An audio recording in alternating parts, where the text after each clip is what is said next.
Hello bachon, let's read the question. The question says match the columns.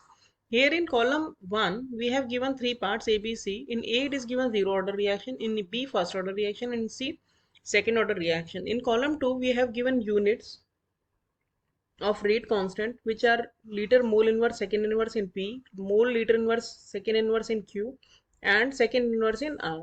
So we have to match A with in option A is matched with Q, B with R, and C with P. And option B, A is matched with Q, B is matched with P, and C is matched with R. In option C, A, B, C are matched with P, Q, and R, and in option D, A, B, C are matched with P, R, and Q. So first of all, let us check the key concept of the question. The key concept of this question is that when we write rate law for any reaction, then it is written as like this: rate is equals to k a to the power x, और x यहाँ पे जो होता है ना वो होता है ऑर्डर ऑफ रिएक्शन. अब ये डिपेंड करता है कि आपका रिएक्टेंट एक भी हो सकता है और एक से ज़्यादा भी हो सकता है. अगर एक से ज़्यादा रिएक्टेंट है तो उस वाले केस में पावर को हमें सम करना होता है to get the order of the reaction. तो रेट कांस्टेंट का अगर हमें यूनिट निकालना है तो रेट कांस्टेंट का ये जो यूनिट है it depends on the order of the reaction. कैसे? यहाँ पे हमें ये होगा rate divided by A to the power X. अब रेट का क्या यूनिट होता है? रेट का यूनिट हमेशा फिक्स होता है, मोल लीटर इनवर्स सेकेंड इनवर्स. और जो कॉन्सेंट्रेशन होता है उसका यूनिट होता है मोल लीटर इनवर्स. तो ऑर्डर का जो यहाँ पे एक्स की वैल्यू होगी उसके ऊपर डिपेंड करेगा कि रेट कांस्टेंट का आपका क्या यूनिट है. अब हम इस क्वेश्चन का कंप्लीट सॉल्यूशन देखते हैं.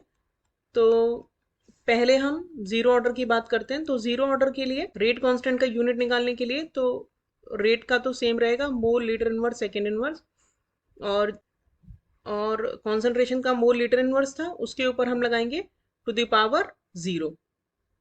टू द पावर जीरो, तो जीरो पावर का मतलब वन होता है, तो ये whole thing will be one. तो हमारा यूनिट हो जाएगा रेट कांस्टेंट का for zero order mole litre inverse second inverse. यानी कि जीरो ऑर्डर रिएक्शन के लिए रेट कांस्टेंट का जो यूनिट होता है वो सेम होता है as that of the rate. तो जीरो ऑर्डर ए में है तो A is matching with Q. अब बी की बात करें, बी में हमें दिया है फर्स्ट ऑर्डर रिएक्शन.